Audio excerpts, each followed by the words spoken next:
Ndugu zangu, swala la mirathi ni swala ambalo ni amri, sio khiari ya mtu, sio khiari ya mtu, na sio kutaka kwa mtu kwamba yeye atakapojisikia basi aigawe, asipojisikia asiigawe. Hapana. Mwenyezi Mungu Subhanahu wa Ta'ala anasema katika suratul Fajr, wataakuluna turatha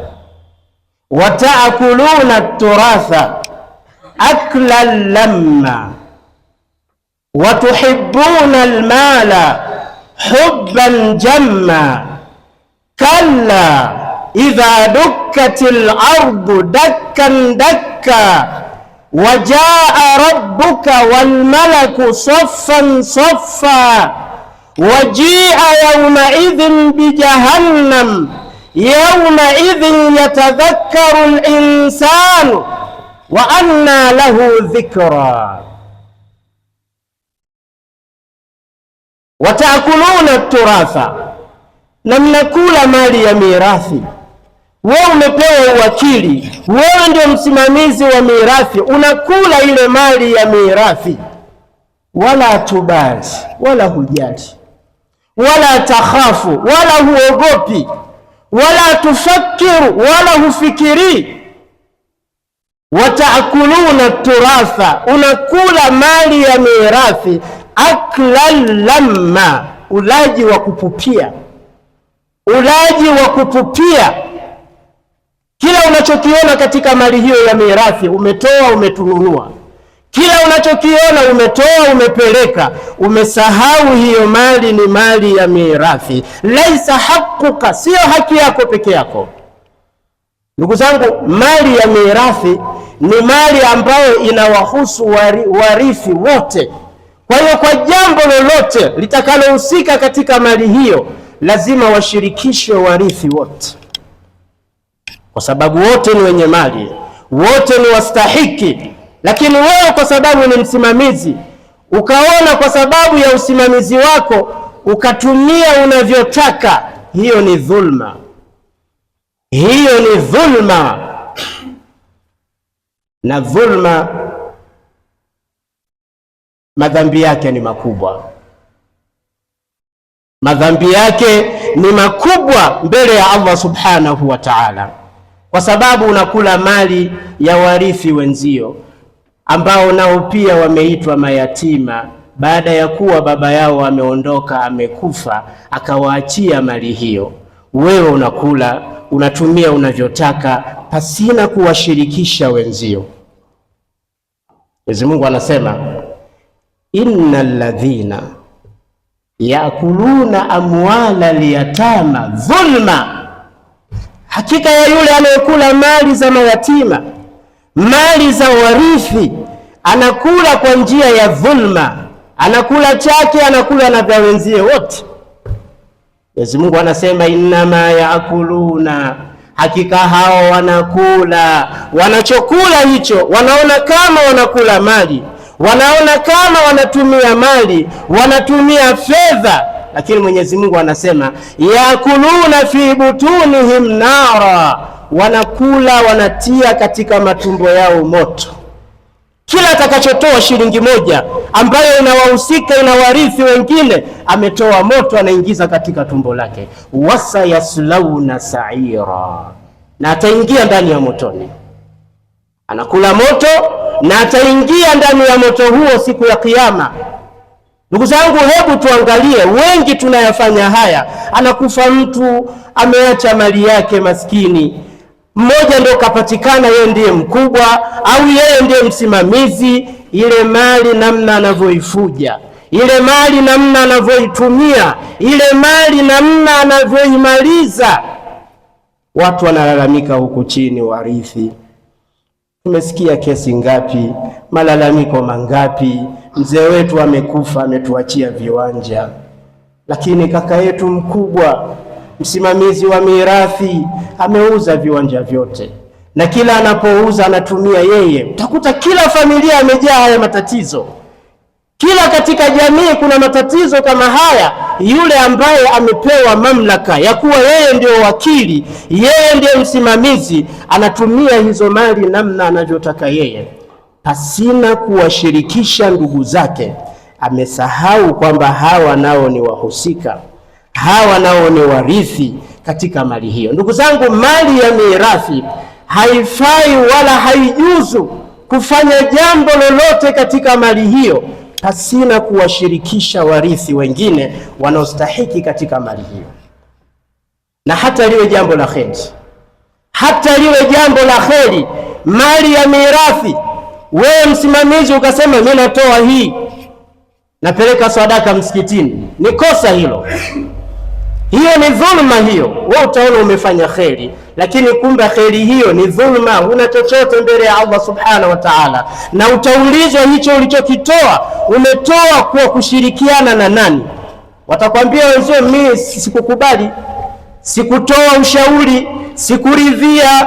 Hiyo ni dhulma, na dhulma ndugu zangu siku ya kiyama itatufanya tuwe muflisina. Tutafilisiwa mbele ya Allah subhanahu wa ta'ala, tutafilisiwa amali zetu kwa sababu ya mali hizi za mirathi, mali ambazo tunatumia kwa kuwadhulumu wengine. Wallahi tutafilisiwa siku ya kiyama, swala zetu, zaka zetu, hija zetu, na mwisho nutra'u finnar, tutatupwa ndani ya moto wa jahannam.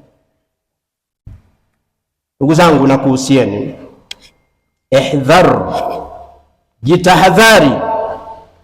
jitahadhari anil mirathi, kuwa na tahadhari katika mirathi ambayo ina warithi wengi.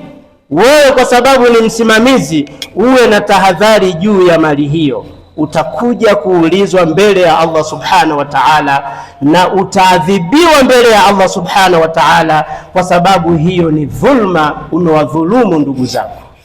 Na Mtume anasema ittaqi da'watal madhlumi, ittaqi da'watal madhlumi, ogopa sana maombi ya aliyedhulumiwa, ogopa sana maombi ya aliyedhulumiwa. Lima, kwa nini Mtume amesema hivi? Li'annaha laysa bainaha wa baina Allahi hijabun, kwa sababu maombi aliyedhulumiwa hayana pazia kati ya muombaji na Allah subhanahu wa ta'ala. Aliyedhulumiwa katika mali yake ya mirathi akanyanyua mikono, ya Rabbi wa anta tatamatta wa taakulu wa tafrah, wakati wewe unastarehe, wakati wewe unakula, wakati wewe unafurahi, wewe unalala, kuna ndugu yako la yanam, ndugu yako halali, la yafraha, hafurahi, la yakulu, hali, ananyanyua mikono yake, ya Rabbi, Mola wangu nimedhulumika mimi ya Rabbi, na wewe unajua katika mali yetu ile alotuachia mzee wetu, lakini fulani yeye anaitumia anavyotaka. Ya Rabbi, akinyanyua mikono yake ndugu yangu Muislamu, ndugu yangu wewe mwenye kufuja mali za mirathi, la yuraddu da'watuhu, maombi yake hayarudi. Akinyanyua maombi yanakata stara zote moja kwa moja mbele ya Allah subhanahu wa ta'ala, anayekubali moja kwa moja. Ittaqi da'watal madhlumi, ogopa maombi ya aliyedhulumiwa. Ndugu zangu Waislamu, hizi mali za mirathi, na hasa kwa wale ambao ni wakili, wale wanaosimamia katika mali hizo,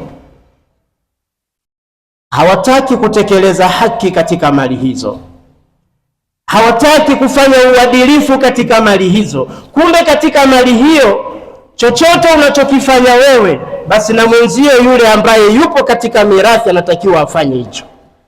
Ukinunua shati la 2,000 katika mali hiyo, basi 2,000 hiyo na ndugu yako yule mwingine apate, wako 10 nao wapate 2,200 wote, kila unachopata, kwa sababu ni mali ya mirathi. Na chochote utakachoona labda mbona nimezalisha mimi, umezalisha kutoka katika msingi wa mirathi abika, katika mirathi ya baba yako ndipo umezalisha hicho. Kila utakachozalisha chote kinaingizwa katika mirathi ya mzee wetu, na sote tuna haki katika mali hiyo. Lakini tunajidanganya, maisha yanatudanganya, tunajiona sisi ni sisi ni wajanja. Ndugu zangu, hakuna ujanja mbele ya Mwenyezi Mungu Subhanahu wa Ta'ala. Hakuna aliyemwamba mbele ya Allah Subhanahu wa Ta'ala. Hakuna aliyejeuri mbele ya Allah Subhanahu wa Ta'ala.